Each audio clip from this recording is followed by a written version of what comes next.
Hello mga pare ko, dito po tayo sa Mitsukoshi Phase 9 bagong silang Caloocan po. At i-review natin itong Samurai 155 from Euro Motors. Tara at alamin natin yung mga features ng motor na to.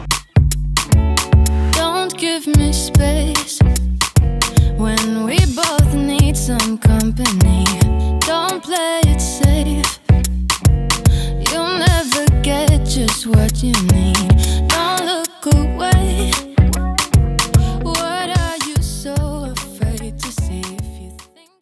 Sa makina po niya, meron itong 4-stroke single cylinder. Naka-fuel injected na po ito kaya napakatipid po sa gas. Tapos yung kanyang engine displacement is 150cc. Meron po itong compression ratio na 10.6:1. So kung titingnan natin yung compression ratio niya, napakataas. Ang advantage kasi nun, kapag mas mataas yung compression ratio natin, mas malakas talaga yung sipa ng makina. Samahan nyo pa nga ng liquid cooling system dito sa kanyang engine kaya kaya niya makompensate yung mataas na compression ratio. Ang resulta, magandang performance ng kanyang engine. Sa mga preno mga pare ko, sa unahan meron po tayong disc brake. Napakalaki po ng kanyang rotor disc. Tapos makikita natin dito, ito po yung kanyang pinaka-sensor sa speedometer natin. Tapos samahan niya pa po ng dual piston caliper. Ang maganda pa dito, meron itong combi brake system. Makikita natin itong kanyang hose, dalawa po. So itong isa para sa may combi brake system. Sa likod naman po, naka-disc brake din po yung motor na to kaya napakaganda. Unahan likuran, naka-disc brake. Hindi po lahat ng scooter dito sa Pilipinas naka-disc brake na yung unahan likuran. Kaya para sa akin may advantage itong motor na to. Sa mga gulong naman po, dito sa unahan meron tayong 100/80 size 14. Tubeless po yan. Tapos yung sa likod po, meron tayong 180/70 size 14. Tubeless din po yan. Ang maganda dito sa motor na to, napakalapad po ng gulong niya. Advantage kasi nun, mas malapad yung gulong natin, mas stable tayo sa daan. Tsaka kung ganon, mas madami yung contact natin sa semento, mas makapit, mas safe tayo kapag dinadrive natin to. Pero syempre, sasamahan pa rin natin ng ingat sa pagdadrive. Sa mga suspension naman mga pare kayo, dito po sa unahan, meron tayong telescopic fork. Tapos yung likod niya, naka-monoshock po.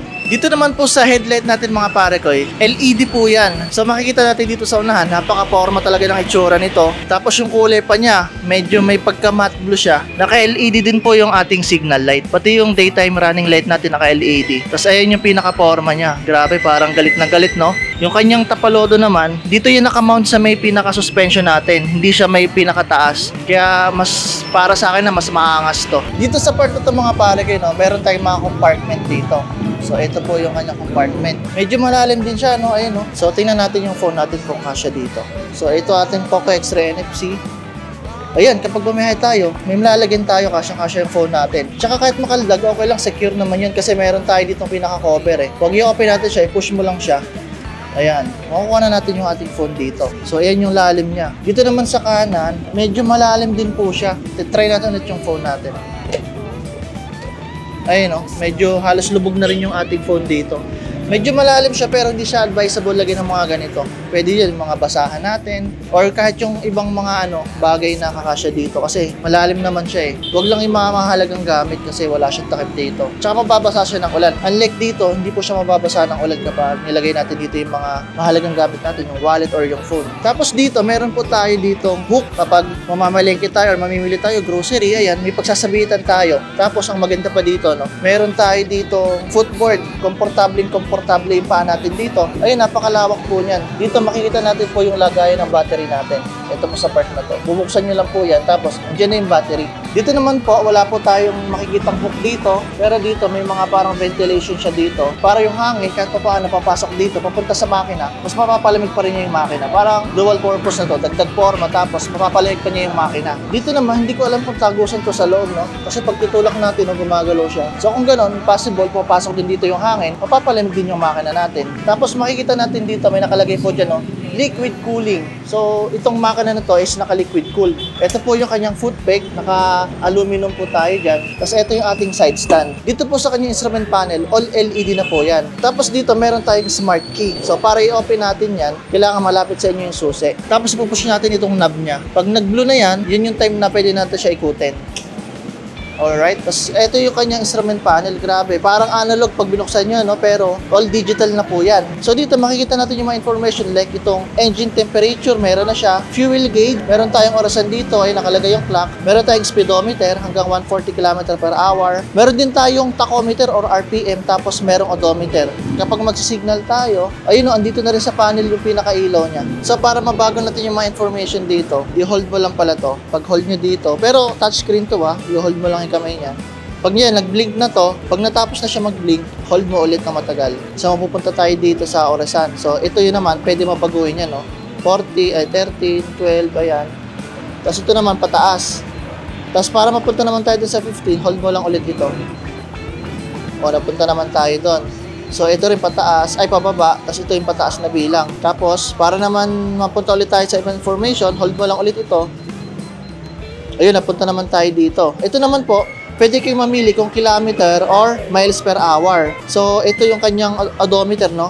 2.3 kilometers or 1.4 miles. So dito maiiba rin natin info dito kung miles per hour ba yung base ng speedometer natin or kilometers per hour. Yun yung maganda dito, no? Pwede natin iba-ibahin. Ito na yung pinaka-information na makikita natin dito sa kanyang instrument panel. Dito naman po sa left switch natin, makikita po natin meron tayo dito signal light, meron tayong busina, high and low. Ang maganda pa dito, meron tayong passing light. Stock nito mga pare ko na meron na siyang passing light. Tapos ito yung kanyang pinaka-lever. So mapipigayin yung lever niya kasi naka-disc brake tayo sa likod. Hindi masyado hassle kapag mamemreno tayo. Ang advantage kasi ng mga disc brake, bukod sa malambot dito pigayin, malakas po yung kanyang stopping power. Ayun, makikita natin dito yung kanyang brake master. Dito naman po sa right switch, makikita natin dito yung ating starter. Meron po tayong patayan ng headlight. Ito po, on and off. Ayun, makikita natin sa unahan, no? Diba? Namamatay sindi yung headlight natin. So may option tayo na patayin or sindihan yung headlight natin. Tapos meron po tayo ditong parang idling stop system. Ito siya, oh. Kapag naka-activate ito, automatic mamamatay yung motor natin kapag huminto tayo ng matagal like sa mga traffic or sa mga stoplights. Kapag papaanda rin natin yung motor, no need na po pigayin itong ating starter. Ang gagawin lang natin, twist lang natin yung throttle, automatic under na po yung makina at ready to go na po tayo. Dito man po sa kanan nun, disc brake din yan, kaya napakaswabe rin po pigayin ng kanyang mga preno. Tapos dito mga pare kayo, no, meron tayong dalawang keyless. Kapag bumili kayo nito, dalawa po yung ating smart key. Sa iba po kasi isa lang ibinibigay. Like yung mga Yamaha, pero dito dalawa talaga kapag binili nyo ito ng cash. So dito makikita natin, no, may pagkakaiba silang dalawa. Yung logo nitong Susi na to tsaka ito. Itong Susi na to, meron siya parang signal dyan. Dito wala, as in plain lang. Pinagkaiba nito mga pare kayo, no, kapag ito yung gamit nyo, kapag papaandarin nyo itong makina, ang gagawin nyo lang po dito ilalapit nyo lang susi sa motor, papaandarin nyo na po yung makina. Dito naman po iba, kahit nakalapit po ito, hindi aandar yung motor nyo, kailangan nyo pa pindutin ito. Ayan, bago natin mapaandar yung ating system or yung ating motor. So dito mga pare kayo, meron tayong answer box system. So maganda dito kapag nag-park kayo, tapos nakalimutan nyo kung saan nyo na-park yung motor nyo, pindutin nyo lang to, tutunog yung motor natin tapos iilaw siya. So ganun yung function nitong answer box system. Ang maganda ba dito mga pare kayo, kung halimbawa nalobat na itong smart key nyo, so hindi nyo mapapaandar to kasi kailangan may battery to. Meron po siyang spare key dito, ayan po nasa gilid. Uhugutin nyo lang po yan. Tapos kapag papaandarin nyo po ito, ibababa nyo lang po yan. Ayan, makikita nyo may butas dito. Tapos ipapasok nyo po ayan. Pag nakapasok na po yan, ditwist nyo na lang po yan. Automatic, aandar na yung ating motor at mapapaandar na natin yung ating Samurai 155. So, ganun ka-functional itong kanyang smart key. So, wala na kayong pangamba if ever na malobat kayo. Okay lang kasi meron siyang ganito. At mapapaandar nyo pa rin yung motor nyo kahit malobat itong inyong smart key. So, bale, ito po yung kanyang underseat compartment, no? Ito po yung lagay ng kanyang coolant. Ito yung kanyang tangke. Meron po itong a total of 6.5 liters. Napakalaki po nito. Tapos dito, meron tayong makikita mga butas-butas dyan para ma-adjust natin yung mga minor nitong motor natin. Para hindi na natin tatanggalin itong pinakaupuan. Dito, magkaka-access na tayo dito sa may adjustan ng ating idle. Tapos dito po sa kanyang upuan na ginamit nun, napaka-forma ng upuan nito. So ito, hindi lang siya basta plain. Meron tayong makikitang design dito. Tapos dito meron din. Tsaka kung titingnan natin yung kanyang leather, no, napakaganda po. Tapos makapit pa siya. Makapit, malambot, tapos maporma pa siya. Tapos papansin natin yung upuan niya dito, napakalapad din. So pag inupuan natin talaga komportable tayo. Ang nagustuhan ko pa dito, makita nyo to, yung kanyang upuan, hindi siya papabulusok Meron siyang parang divider dito. Para yung angkas natin, kapag naglo-long ride tayo, hindi dumadaos do sa atin. Minsan nakakadagdag kasi ng awit Pero dito, may stopper siya dito. Para yung angkas natin, andito lang siya. Hindi siya mga sa biyahe na lagi umaasog-asog dito. Kasi yun yung nakikita ng mga problema ng mga upuan eh. Pag diretso lang dito, sa katagalan ng biyahe, umaasog na siya dito sa driver at nakakadagdag pa ng awit. Pero dito, ayun na, may ganyan na siya kaya okay na okay. So dito mga pare kayo na makikita natin, Euro motor. Tapos wala po siya ditong kickstarter. Tapos ito yung ating airbox. Tapos makikita natin dito, meron siyang Enhanced Smart Power Plus. Tapos dito mga pare kayo, ito po yung kanyang tambucho. Meron tayong heat guard yan. Tapos ito yung ating pinaka-radiator dito. Liquid cooled itong motor na to kaya okay na okay ito sa mga long ride. Tapos ito yung kanyang sa likod, mudguard, no? Medyo mahaba rin siya. Ang maganda pa dito, meron siyang pinakaharang dito para kapag nagra-ride tayo, yung mga putik, hindi diretso dun sa makina kasi meron siyang ganyan, no? Napakaganda ng pagkakadesign dito. Kasi yung iba, parang goma lang dito, kaya katagalan kapag nag-ride kayo, tumatalsik sa makina, dumudumi yung makina natin after ng ride. Pero dito hindi, as in secure talaga yung makina natin sa mga putik tsaka sa mga tubig. Dito sa likod mga pare ko, makikita natin dito yung ating signal light. LED din po yan, tapos dito meron tayong tail light. LED din po yan. Makikita natin dito sa ilalim, meron tayong ilaw dito para sa ating plate number. Tapos dito, meron tayong reflectores dito para dagdag visibility na rin sa atin, lalo na kapag gabi. Tapos ito yung kanyang fender sa likod, mahaba rin. Enough na to para masalo yung mga putik na tatalsik papunta dun sa driver. Mahaharang na niyan ito. So ito po yung kanyang seat height, no? Bali, ang height ko po is 5'6". So kapag nakaupo po kayo dito sa Samurai 155, ito po yung aking paa dito. Medyo tiptoe ako ng konti. Pero hindi naman yung tiptoe na tiptoe. Pero kapag isang paa lang yung nakatukod sa akin, ayun o, flat siya. Pero kasi kapag nagdadrive ako, pag nagsingit-singit ako sa traffic or nakahinto, isang paa lang talaga yung nakatukod sa akin, hindi yung dalawa na gano'n. Kasi para sa akin, nakakawin kasi pag dalawa eh. Lalo na kapag mataas. Pero kapag ganito, okay din. Pero sa Samurai 155, yung seat height niya, para sa isang 5'6" ang height, okay din. Kasi hindi mo talaga siya gano'n na gano'n yung paa ko. Kumbaga, medyo lapat din, kaliwat kanan. So kung 5'6", 5'7", pataas yung height nyo, eh okay na okay sa inyo to.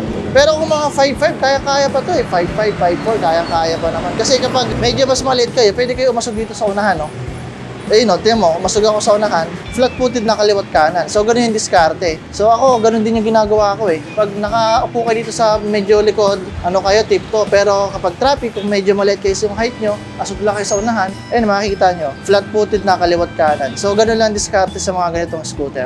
Ang maganda pa dito, meron siyang side stand switch na kapag naka-side stand kayo, automatic mamamatay yung makina. Maganda kasi yon, safety features na din para hindi natin makalimutan na naka-side stand tayo. So, kapag i-engage natin yung side stand, ayan, automatic, namatay yung ating engine. So, napakagandang features para sa isang scooter. Okay mga pare, bigyan ko naman kayo ng idea kung ano ba yung feel kapag nakasakay kayo dito sa Samurai 155. So, dito sa upuan niya, gaya ng sabi ko kanina, medyo malapad siya. Komportable talaga yung part natin dito, no? Tapos, makapit siya, lalo na kapag nakapantalon kayo, hindi kayo dadaos-dos talaga. Tsaka malambot yung upuan niya, oh. Yung footboard naman natin, ayun, malawak din. Bali, 5'6" yung height ko. Yung size ng sapatos ko nasa 9. Pero, kasya-kasya pa rin, no? So, ito yung ating position kapag nakasakay tayo dito sa Samurai 155. Upright yung position, tapos yung handlebar niya napakataas. So, komportable talaga tayo kung gagamitin natin ito sa mga long ride and sa mga endurance. Para sa akin, approved to. Dito naman po sa angkasan, kapag nakaupo kayo dito, malabok din kasi yung sa may angkasan niya, kaya komportable din. Ang nagustuhan ko pa dito, parang meron siyang pinaka-umbok dito para kapag nagra-ride tayo, hindi tayo dumadaos-dos dito sa driver na gumaganon. Kasi bukod sa makapit yung leather na ginamit dito, meron siyang umbok dito, kaya hindi tayo usog doon sa may pinaka-driver para komportable yung mga rides natin. Lalo na kapag tatravel kayo 300 kilometers, para sa akin okay na okay to. So sa mga interesado po ng motor na to, Samurai 155, kapag taga North Caloocan po kayo, punta po kayo dito sa may Mitsukoshi Phase 9 Bagong Silang sa may Langit Road po. Ang motor na to nagkakalaga po ng 88,900. Kung mag-installment naman po tayo, pwede rin. May down payment po siya na 5,000. Tapos kung kukunin po natin siya ng 36 months, may monthly